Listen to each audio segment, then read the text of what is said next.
हाँ जी, तो आज स्पेशल टाइप क्वेश्चन करने वाले क्या हैं जो आपके मेंसुरेशन से रिलेटेड क्वेश्चन क्वाड्रेटिक क्वेश्चन की हेल्प से कैसे सोल्व होते हैं वो हम देखने वाले हैं। ठीक है, कुछ क्वेश्चन मैंने लिए हैं, बाकी आप ट्राई करोगे करने का। तो क्वेश्चन क्या है, आपकी बुक के ही है। Area of rectangular plot is 528 meter square. Okay ठीक है, एरिया दे रखा है रेक्टेंगुलर प्लॉट का। तो याद रखना पहला बेसिक रूल, ज्योमेट्री क्वेश्चन कभी भी करोगे डायग्राम जरूर बनाना है। तो ठीक है, फिर रेक्टेंगुलर प्लॉट की बात चल रही है, मैंने रेक्टेंगल जैसा डायग्राम बना लिया। इसका एरिया दे रखा है 528, तो एरिया को ब्रैकेट में मेंशन कर दो, क्योंकि इन्फॉर्मेशन के लिए बार बार क्वेश्चन को नहीं देखा जाता है। आप जो गिवन इन्फॉर्मेशन लिखते हो क्वेश्चन में, आप फिर उसी का यूज करके क्वेश्चन सोल्व करते हो। ठीक है, ये आपने लिख दिया। Length of plot is 1 more than twice its breadth, मतलब लेंथ को ब्रेड्थ के साथ में रिलेट किया हुआ है। तो अपन क्या मानते हैं इस चीज को कि लेट ब्रेड्थ, क्यों जिससे रिलेट कर रहे हैं उसको मानना ज़्यादा आसान रहता है। Let breadth is x। ठीक है, अब क्या होगा आपको पता है, जो इन्फॉर्मेशन थी उसको आपने मैथमेटिकल फॉर्म में कुछ लिखा। अब क्वेश्चन में जो एक इक्वेशन, एक इन्फॉर्मेशन ऐसी होगी जो डायरेक्ट आपको इक्वेशन देगी, वो लाइन आपको सर्च करनी होती है।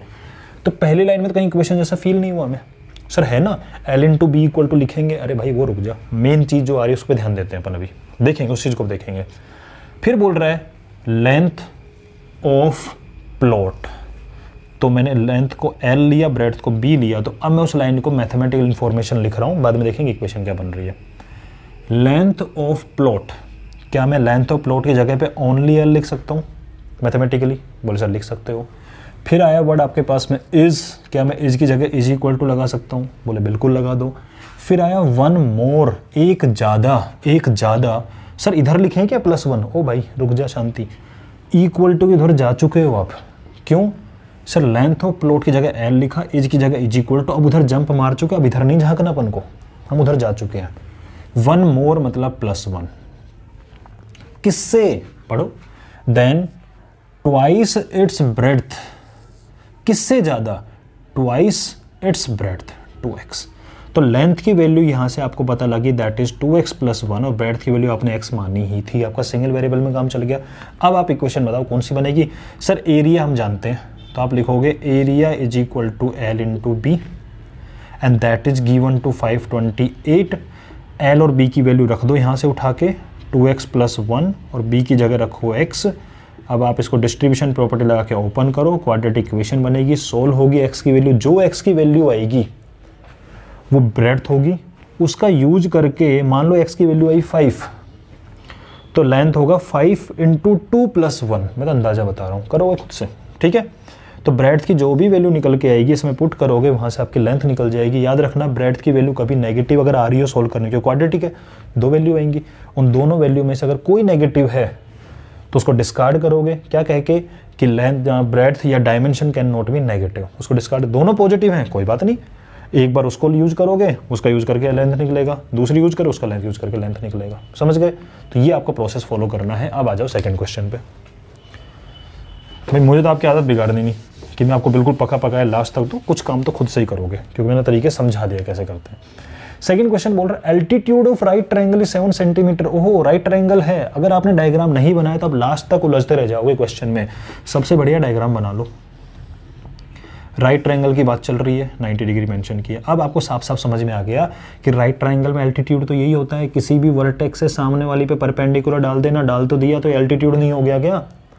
समझ रहे हो? एल्टीट्यूड में ढूंढने लगना, सर मैंने ट्रायंगल बनाया ये एल्टीट्यूड होता है, अब समझ में नहीं आ रहा आगे क्या करें। ओ भाई राइट ट्रायंगल है, पहली बात तो राइट ट्रायंगल बना। फिर एल्टीट्यूड की डेफिनेशन पे जाओ, क्या? किसी भी वर्टेक्स से सामने वाली साइड पे 90 डिग्री बनाना, तो इस वर्टेक्स से सामने वाली पे 90 डिग्री बना दिया, हो गया ना एल्टीट्यूड। सर इस वर्टेक्स से सामने वाली पे 90, ये भी एल्टीट्यूड, हाँ इसको एल्टीट्यूड ले सकता है, कोई दिक्कत नहीं है। फिर ये बेस हो जाएगा। ठीक है, तो आप इसको एल्टीट्यूड ले लो, परपेंडिकुलर तरह ट्रीट करो इसको। तो इसने बोला हुआ है altitude of right triangle is 7 centimetre. 7 centimetre मत लिख देना, 7 सेंटीमीटर लेस देन बेस। ओहो मतलब एल्टीट्यूड को बेस के साथ रिलेट करो, पहले तो मेंशन कर दो यार। मैंने इसको मान लिया बेस, और इसको मैं एल्टीट्यूड की तरह ट्रीट करूंगा, और ये मेरा हाइपोटेन्यूस होना ही होना है हर बार। ठीक है, आगे चलो, यानी एल्टीट्यूड को बेस से रिलेट किया है। चलते हैं आगे। If hypotenuse is 13 centimetre, hypotenuse fix बता दिया बेटा 13 है, तो ओके दोनों साइड बताओ। मतलब एल्टीट्यूड को बेस से रिलेट किया था तो मैंने मान लिया, क्या? Let base equal to x centimeter. Base को आपने x मान लिया। अब इस लाइन को इंफॉर्मेशन दोबारा पढ़ो, altitude of right triangle, altitude की जगह एल्टीट्यूड ऑफ राइट ट्राइंगल, इतना सा लिख रहा हूँ, is equal to 7 centimeter less, 7 centimeter less कर देना, इक्वल किधर जा चुके हो, मतलब -7 कर देना, किस में से, देन इट्स बेस, बेस में से। सिंपल मैथमेटिकल इंफॉर्मेशन समझ में आ रही, कैसे लिखते हैं इसको, एल्टीट्यूड ऑफ राइट ट्राइंगल जगह एल्टीट्यूड लिखा, इज की जगह इज इक्वल टू, उधर जा चुके हैं, 7 सेंटीमीटर लेस करना है तो -7 कर दिया, वर्ड बाय वर्ड चला करो, कभी गलती नहीं करोगे, बेस बेस में से, ठीक है। तो एल्टीट्यूड का मतलब हो गया आपका x - 7 और बेस को आपने x माना ही था। सर अब आगे क्या करें, पाइथागोरस लगाओ, this square plus this square is equal to this square, x square plus x - 7 का स्क्वायर इक्वल टू 13 का स्क्वायर 169, इसको a माइनस भी होल स्क्वायर से ओपन कर लेना, 2 लड्डू बांट देना, इसको भी दिए इसको भी दिए, प्लस 2 इंटू दिस तो माइनस ऑटोमेटिकली आ जाएगा, सोल्व करना, क्वाड्रेटिक निकल के आएगी, x की 2 वैल्यू होंगी, देख लेना दोनों पॉजिटिव दोनों के हिसाब से चलेगा, ठीक है। और अगर एक नेगेटिव डिस्कार्ड कर देना, सर दोनों नेगेटिव हो तो दोनों डिस्कार्ड कर देना, नॉट पॉसिबल आ जाएगा, ठीक है, ऐसा हो तो ओके जी। चलो अगला क्वेश्चन बोल रहा है आपको, diagonal of rectangular plot is 60 meter more than shorter side, rectangular plot का जो डायगोनल है वो उसकी शॉर्टर साइड, अच्छा मतलब अगर मैं रेक्टेंगुलर प्लॉट ऐसे मानूँ तो आपको समझ में आता है ना कि एक इसकी लंबी साइड एक छोटी साइड है, ऑब्वियसली एक बड़ी एक छोटी होगी क्योंकि अगर इक्वल होगी तो स्क्वायर नहीं बन जाएगा, ठीक है। तो डायगोनल जो होगा, चलो मैंने डायगोनल इसको मानता हूँ, इस वाले को यूज करेंगे, है तो 2 जिसमें 90 डिग्री होता है, ओके। डायगोनल जो है 60 मीटर मोर है छोटी वाली साइड से, ओके ठीक है, चलो आगे पढ़ो पहले। लॉन्गर साइड है वो 30 मीटर मोर है शॉर्टर साइड से, अरे भाई ये तो डायगोनल और लंबे वाले पीछे पड़ गए छोटे वाले के, कैसे, डायगोनल भी इससे रिलेट कर रहा है, लॉन्गर साइड भी इससे रिलेट कर रही है, तो आपने इसको लेंथ मान लिया, इसको ब्रेड्थ मान लिया, और इससे जब रिलेट कर रहे हो तो इसको ब्रेड्थ को मान लो ना कुछ, तो let shorter side is equal to x मान लिया, इसको आपने x मान लिया। यहां से आपका डायगोनल क्या होगा, सर मेरा डायगोनल क्या होगा, पढ़ो, डायगोनल ऑफ रेक्टेंगुलर फील्ड, इसकी जगह मैं ओनली डायगोनल लिख दूं, फिर इसकी जगह मैं इज इक्वल टू लिख दूं, 60 मीटर मोर मतलब +60, किससे, शॉर्टर साइड मतलब x से, तो डायगोनल हो गया x + 60। उसके बाद लॉन्गर साइड को मैंने l मान लिया तो l, इज बोले तो is equal to, 30 meter more बोले तो +30, किससे, शॉर्टर से, ये भी x प्लस, तो ये तो हो गया आपका x + 30 ये हो गया x + 60। अरे राइट एंगल ट्राइंगल नजर आ रहा है, बिल्कुल आ रहा है सर, पाइथागोरस लगाना, दिस इज हाइपोटेन्यूस, तो आप लिखोगे इसके अंदर इन ट्राइंगल, सॉरी इसका नाम रख देना ABCD, तो in triangle ABC AC square equal to BC square plus AB square, that means this x + 60 का जो स्क्वायर है हाइपोटेन्यूस स्क्वायर, ये बेस का स्क्वायर प्लस परपेंडिकुलर स्क्वायर हो जाएगा। सिंप्लीफाई करना, इसमें a का स्क्वायर होता है b स्क्वायर, 2ab मत भूल जाना, सिंप्लीफाई करना, सिंप्लीफाई करके x के 2 वैल्यू निकलेंगी, दोनों पॉजिटिव, अच्छी बात है, दोनों के हिसाब से कर लेंगे, अगर एक नेगेटिव डिस्कार्ड कर देना, दोनों नेगेटिव दोनों डिस्कार्ड कर देना, बोलना पॉसिबल नहीं हो पाएगा ये, ठीक है। लेकिन हाँ चेक करना मिस्टेक तुम लोग कर रहे हो उसकी वजह से नेगेटिव ना आ जाए, समझ गए बात को, कैसे इक्वेशन बनाई जाती है। लास्ट क्वेश्चन,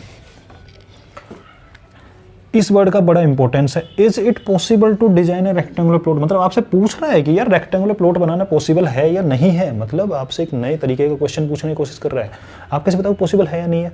तो जो अब तक मैं बोल रहा था नेगेटिव वैल्यू आते डिस्कार्ड करते, डायमेंशन नेगेटिव नहीं होती, वो भी एक तरीका है बताने का कि ये दोनों नेगेटिव आगे पॉसिबल नहीं है, लेंथ पॉसिबल नहीं हो सकती नेगेटिव में।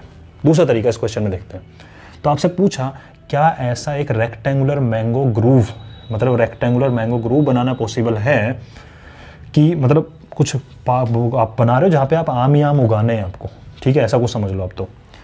तो रेक्टेंगुलर बनाना है, अपन को कुछ समझ में नहीं आया मैंगो ग्रूव, कोई बात नहीं, हमें रेक्टेंगुलर तो समझ में आए ना, मैथ्स तो समझ में आता है, हाँ मैथ समझ में आता है, रेक्टेंगुलर चीज़ बनानी है। Whose length is twice its breadth and area is this, length को ब्रेड्थ के साथ रिलेट कर रहा है और इसका एरिया हमें दे दिया 800 मीटर स्क्वायर। आपसे पूछ रहा है क्या पॉसिबल है, देखते हैं पॉसिबल है कि नहीं है, ठीक है। तो इसमें ब्रेड्थ से रिलेट किया तो क्या मानोगे आप इस चीज को, let breadth is equal to x meter, तो ये तो होगी आपकी x। फिर बोला है लेंथ बोले तो L, इज बोले तो is equal to twice its breadth का ट्वाइस है 2x है, तो ये हो गया 2x। अब हम लिखेंगे एरिया जो होता है that is L into B, और उसकी वैल्यू दे रखी है आपको 800 मीटर स्क्वायर। L की जगह रखूँगा 2x, ब्रेड्थ की जगह रखूँगा मैं x। ठीक है भाई, मैं क्वेश्चन देख लूँ, पता लगे मैंने कुछ लिखने में गलती कर दी क्वेश्चन की। एक सेकंड दो मुझे। Is it possible design a rectangular mango grove whose length is twice its breadth, area is this, सही है। ठीक है, and that is equal to 800। यहाँ से अगर आप देखो तो 2x स्क्वायर इक्वल टू 800, यहाँ से x स्क्वायर की वैल्यू 2 डिवाइड में जाएगा तो 400, और जब अंडर रूट लोगे दोनों साइड का तो x इज इक्वल टू आएगा plus minus under root 400 means 20। तो यहाँ से लिखोगे x की वैल्यू हो गई प्लस और माइनस 20 दोनों नहीं, क्योंकि नेगेटिव नहीं हो सकती। आप नेगेटिव वैल्यू को डिस्कार्ड करोगे तो x की वैल्यू लोगे ओनली 20 मीटर। अगर आपने x की वैल्यू को 20 मीटर लिया तो लेंथ की वैल्यू क्या हो जाएगी 2 इंटू 20 40 मीटर। हाँ पॉसिबल है, आराम से, कोई दिक्कत नहीं है। ठीक है, क्यों? क्योंकि जो वैल्यूज़ निकल के आ रही है वो प्रैक्टिकली पॉसिबल है। समझ रहे इस बात का आंसर कैसे दोगे आप? वो प्रैक्टिकली पॉसिबल है जो निकल के आ रही है वैल्यूज़। कुछ क्वेश्चन जिसमें पूछता है कि क्या पॉसिबल है, नहीं, उसका एक तरीका और है, सुन लो उस चीज़ को। आपकी जो क्वाड्रेटिक इक्वेशन बनती है तो चलो सिंपल बन गया। कुछ क्वाड्रेटिक इक्वेशन बनती है जिसमें तीनों टर्म होती है, तो उसमें अगर आपसे पूछे पॉसिबल है नहीं, तो आप उसमें B square minus 4ac check करना। अगर उसके अंडर रूट में नेगेटिव आ गया तो पॉसिबल नहीं है। No real root, no real root भी एक सिचुएशन है जो आपको बताती है कि ये काम करना पॉसिबल नहीं है, क्योंकि इसका कोई आंसर ही नहीं आएगा, नो रियल रूट। तो उस टाइप की इक्वेशन में आप B square minus 4ac check करो। इसमें करने की नीड नहीं पड़ी यार बी स्क्वायर माइनस 4ac, क्योंकि ऐसी बनी नहीं, वरना मैं चेक करके बताता। ठीक है, अब एक क्वेश्चन और है जो एग्जाम्पल है लेकिन इंपॉर्टेंट है, उस चीज़ को आप देख लो। ओपन कर सकते हो आप बुक में, एग्जाम्पल नंबर 12 आपका। एग्जाम्पल नंबर 12 लिखने में थोड़ा बड़ा है, इसलिए मैं उसको लिख नहीं रहा हूँ, क्वेश्चन को समझेंगे, उसको लिखने में टाइम वेस्ट नहीं करना। Rectangular park is to be designed whose breadth is 3 meter less than its length. समझना मत को, आपको एक रेक्टेंगुलर पार्क बनाना है। ठीक है, मैंने बनाया, जिसकी ये लेंथ है, जिसकी ये ब्रेड्थ है। ठीक है, ओके। क्या बोल रहा है? Breadth is 3 meter less than length. Breadth जो है लेंथ से 3 मीटर कम है। दो तरीके हैं, आपने लेंथ को x माना तब ब्रेड्थ को x माइनस 3 ले सकते हो, क्योंकि जो ब्रेड्थ है वो लेंथ से 3 मीटर कम है, एक तरीका। और आप लेंथ को x प्लस 3 ले लो तो उस केस में ब्रेड्थ हो जाएगा x। सर ये क्या बात हुई? अरे बेटा, जब ये ब्रेड 3 मीटर छोटा है तो लेंथ 3 मीटर ज़्यादा होगा ना। हाँ, तो आप इसको x मान के इसको x प्लस 3 मान सकते। अभी भी डिफरेंस क्या है? 3 मीटर कम है। देख ले, ये x प्लस 3 है, ये x है, इससे तो 3 मीटर कम है। तो अगर आपको नेगेटिव में प्रॉब्लम होती तो ये मत लेना, ये ले लेना, जो मर्जी वो ले सकते हो। ठीक है, कोई दिक्कत नहीं है। ठीक है जी, जब कोई दिक्कत नहीं है तो कर सकते हो आराम से इस चीज़ को। मैंने ये मान लिया कि ब्रेड्थ जो है इससे 3 मीटर कम है। उसके बाद its area is to be 4 square meter more than area of park that has already been made in the shape of isosceles triangle with its base as the breadth of the rectangular park and altitude 12 find length breadth. क्या कहना चाह रहा है ये कहना चाह रहा है कि इसके बाजू में पहले से ही एक ट्रायंगुलर शेप में पार्क बना हुआ है जो आइसोस्केलस है। ठीक है, जिसमें इसका जो बेस है ट्रायंगल का वो ब्रेड्थ के इक्वल है। तो आप यहाँ बनाओगे ट्रायंगल को। सर बुक में ऊपर बनाया हुआ, तो बुक में ब्रेड्थ भी ऊपर ली हुई है। ठीक है, ब्रेड्थ वाली जगह पे बनाओगे और इसका एल्टीट्यूड जो दे रखा है आपको इस ट्रायंगल का, वो एल्टीट्यूड आपको जो दिया हुआ है एंड दैट इज 12। बुक वाला डायग्राम देख लेना, इजी पड़ेगा। मैं तो आपको थोड़ा टफ करके बता रहा हूँ इस चीज़ को। टेढ़ा कर लेंगे तो कैसा करेंगे, समझ में आना चाहिए ना इस चीज़ को। ठीक है, आइसोस्केलस ट्रायंगल है, बहुत अच्छी बात है। ओके, आपको निकालनी है इसकी लेंथ और ब्रेड्थ, और दोनों के एरिया को रिलेट किया हुआ है। बहुत अच्छी बात है, एरिया को रिलेट किया हुआ है। ठीक है, तो हम एक काम करते हैं, दोनों का एरिया निकाल लेते हैं और एरिया को रिलेट कर देंगे। आप सिर्फ रेक्टेंगल पे फोकस करो। तो एरिया ऑफ ABCD की अगर मैं बात करूं तो आप शॉर्ट में समझ लो, लिख डिटेल में लेना। एरिया होगा सर लेंथ इंटू ब्रेड्थ, तो x मल्टीप्लाई x माइनस 3, ये तो इसका एरिया हो गया। लिख लेंगे, बाद में काम आएगा। यानी आप इसको लिख सकते हो बाद में x स्क्वायर माइनस का 3x। सर बुक में x स्क्वायर प्लस 3x है बेटा, उसमें लेंथ को x नहीं मान के लेंथ को x प्लस 3 माना हुआ है, ब्रेड्थ को x माना हुआ है। ठीक है, वो आप पे डिपेंड करता है क्या होगा। यानी कि क्वेश्चन में जो x की वैल्यू आएगी वो ब्रेड्थ की वैल्यू होगी, उसमें 3 ऐड करने पर लेंथ मिलेगा, लेकिन हम जो सोल्व करेंगे उसमें लेंथ की वैल्यू जो x आएगा वो लेंथ की वैल्यू होगी ब्रेड्थ 3 कम करने पे मिल जाएगी, बात सेम है। ठीक है, अच्छा ट्राइंगल का एरिया कैसे निकालें, तो half into base into height. Okay, half into base into height, half into base, sir base तो ये है और ये कितना है x-3। भाई जब ये x-3 है तो ये भी x-3 रहेगा, बेस तो यही है x-3 और हाइट कितनी है 12, तो इसका एरिया हो गया 6x - 18। ठीक है, और अब हमें बोला हुआ है, ध्यान से सुनना, उस वो लाइन इंपॉर्टेंट है, इट्स एरिया, इस रेक्टेंगल का एरिया, तो रेक्टेंगल का area x² - 3x, its area is बोले तो is equal to 4 square meter more, 4 more किससे, area of park in the shape of triangle, इसके एरिया से 4 मोर। आपको इक्वेशन सोल्व करनी है, यहाँ से x की वैल्यू निकालनी है, जो x निकलेगा वो आपका लेंथ निकलेगा। समझ गए? तो I hope so mensuration related question कैसे सोल्व किए जाते हैं आपको आ गया होगा, प्रैक्टिस करके देखना। अगले वीडियो में करेंगे अपन टाइम वर्क से रिलेटेड क्वेश्चन, या जो भी इंपॉर्टेंट बचेगा उसको करेंगे। ठीक है।